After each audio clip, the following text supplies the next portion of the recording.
Well, with me tonight for his first major television interview to explain his views on the nation's economic direction is the new Treasurer, Scott Morrison. Thank you very much for coming in. Thank you, Lee. Good to be with you. Minister, can we just dispense with the political issues first so we can then move on to concentrating on the economy? Sure. The former Prime Minister, Tony Abbott, claims that you badly misled people when you claimed on radio last week that you warned his office that the mood in the party room was febrile. Did you mislead people? Well, I went through all this last week, Lee, as you know, on that rather celebrated interview with my friend Ray Hadley, and those matters were all, I think, declared there very openly, and that's all there, and people can see that, read the transcript of that, as can you, and I set out exactly my position on those questions, and well, actually, I'm happy to leave that there. But Tony Abbott's remarks actually came after you said that, so I'm just giving you an opportunity to respond to him claiming that you misled people. Well, the former Prime Minister, I had the privilege of serving both in government and when he was leader of the party in opposition for some 5-6 years. And it was an honour to serve with him, and I undertook every task he asked of me, whether it was on immigration, border protection, social services, and that was my job. Now, I said all that out last week, Lee, and I understand that these events can be very upsetting for everybody, and I don't think there's any profit in going over them again here tonight or any other night. But what I said last week, I stand by every word. I don't add anything to it and I don't take anything away. I really want to move on to the economy, so I just want you to directly answer that question. Did you mislead people? Of course I didn't. I never have. I've always been very upfront about these things. That's why I turned up with my hard hat last Friday week with Ray, and we had our discussion, and people can look over that record. But so you did warn Tony Abbott's office that the mood was febrile? These points were made very clear at the time in that interview, Lee, so I don't propose to go over them again tonight, and we've got a lot to go through, and I don't propose to go over it again and again. One final question. Tony Abbott says you didn't directly tell him. Why didn't you directly speak to Tony? Well, again, I mean, I think that's the point. I never indicated that I had, and where these matters are raised, they are raised with those who I raised them with. But that's the question is why? I was never the opposition whip, and if the Prime Minister at the time wanted to discuss those matters with me that had been raised, well, that was a matter for him. But honestly, Lee, that's done with.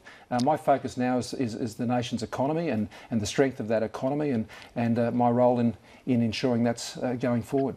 Congratulations on becoming Treasurer. Thanks, Lee. You said today that Australia doesn't have a revenue problem, it has a spending problem. I hate to be the bearer of bad news, but you have a spending problem and a revenue problem. Well, it all depends on how you describe the revenue challenges, but the spending challenges are very significant. I mean, we've got 26% or thereabouts of GDP of government expenditure. Now, that is at the level of what we were at in the GFC. Now, that is not a sustainable position for us to be in, and what I'm really saying in making this point, Lee, is I'm not going to give myself a leave pass as Treasurer. I'm constantly trying to ensure that we spend taxpayers' money the best way we can, and we raise as little as we need of it, and we spend as little as we have to of it to ensure we get the right balance. Now, revenue as a percentage of GDP over the budget and forward estimates and the projections actually at the end of that period gets above the long run average. So revenue as an overall position within the budget is over the cycle within the average of what it has been now for around 20 years, particularly pre the GFC levels. And that is not something where I think we need to focus our attention. If you want to raise more taxes, that's usually code for wanting to spend more money. And I just don't think we can give ourselves as a government, and I don't think states can give themselves, the leave pass of not focusing on what's within their control. And what's within our control is how much money of the taxpayers we spend. Well, let's break that down a little bit, because the issue with revenue is that it's actually not meeting the projections, and people are warning that that's part of the problem, that the gap between revenue and spending is becoming greater all the time. So why not attack the spending then? Well, because actually, to be honest, experts are saying that both the higher spending and the lower revenue need to be addressed, that you can't get to where you need without addressing both. Well, that depends over what sort of horizon you're looking to achieve these results. Now, you've got to be very careful when you look at revenue measures that they don't become a drag on the economy. Equally, when you're dealing with spending, that you don't want it to be a handbrake on the economy. And these things have to be kept in fine balance. Well, you said, but my point about revenue measures and spending measures is there is a tendency to think, well, we can deal with the budget issue just by jacking up taxes on everyone. And that's not an approach that I intend to follow. I don't think people are saying that at all. If you take what Ken Henry said last night, for example, if you take what Ken Henry said last night, for example, he pointed out spending's 26% of GDP, revenue's 23.5% of GDP. So it's about half and half causing the deterioration. So I'm trying to get back to first principles here, which is that you have to tackle spending and revenue. But over the budget and forward estimates, the percentage of GDP which is revenue actually rises to around about over 25%.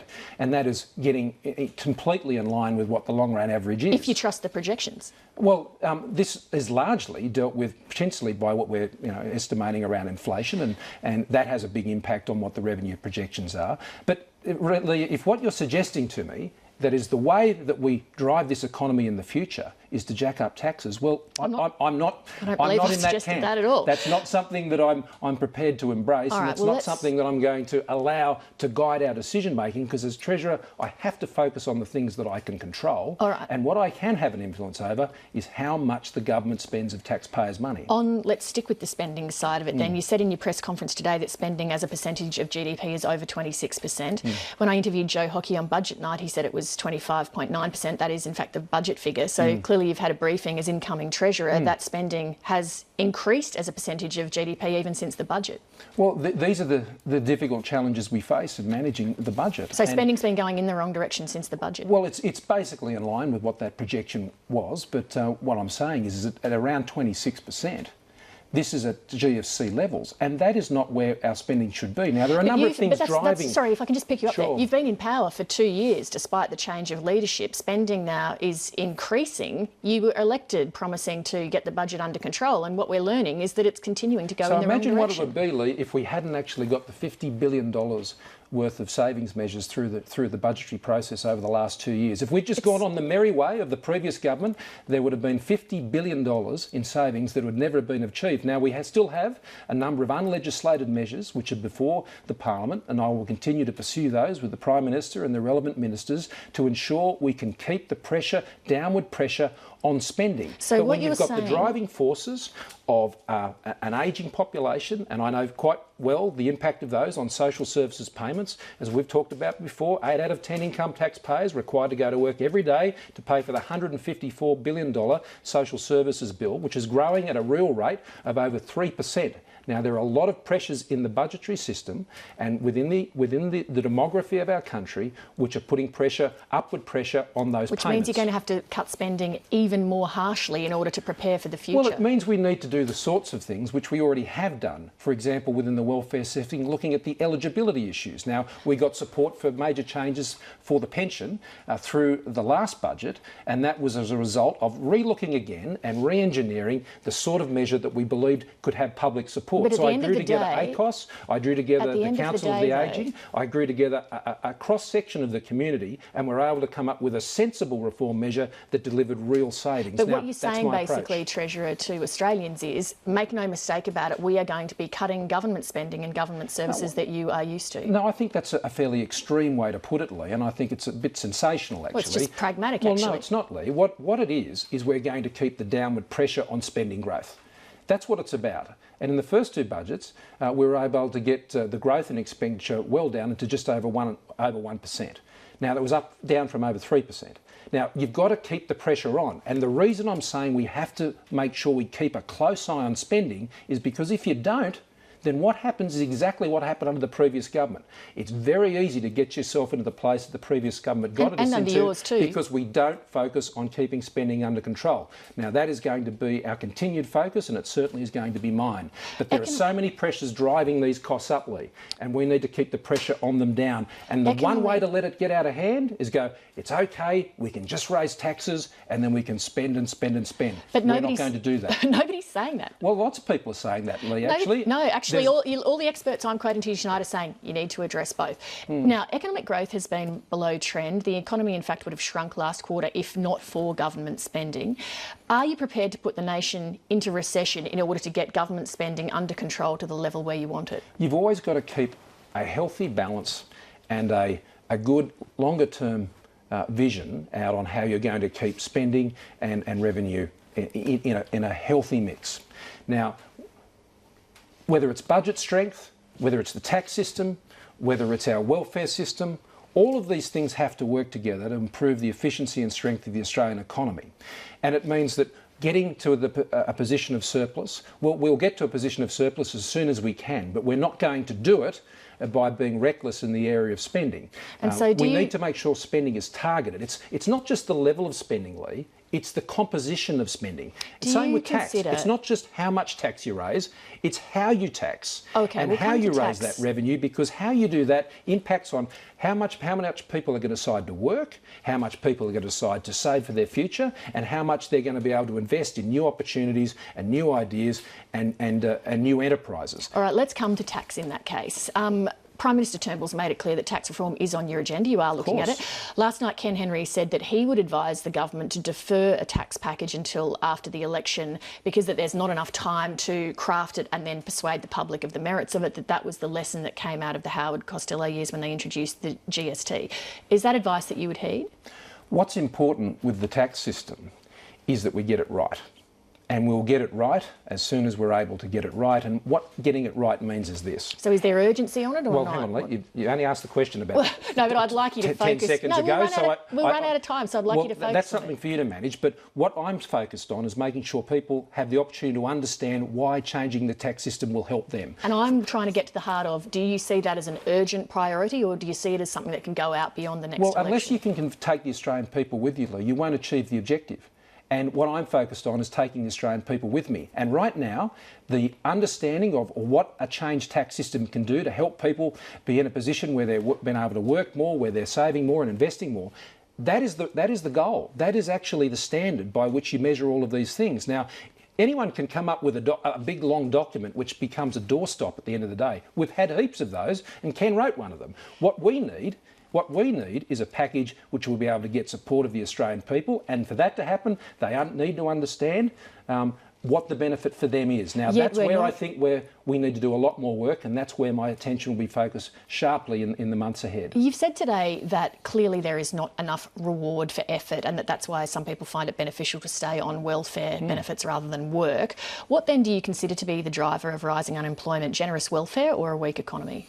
Well, no, I wouldn't characterise it like that, Lee. What we have seen is much stronger jobs growth than people were anticipating. We're beating the forecasts that were put in the budget. Unemployment's still rising. Yeah, but so are the number of jobs, Lee, and so is the participation. I'm always encouraged when the participation rate goes up, which is in strong contrast to what we've seen in the United States. And what we've seen with the participation rate is people deciding to get back involved with the economy.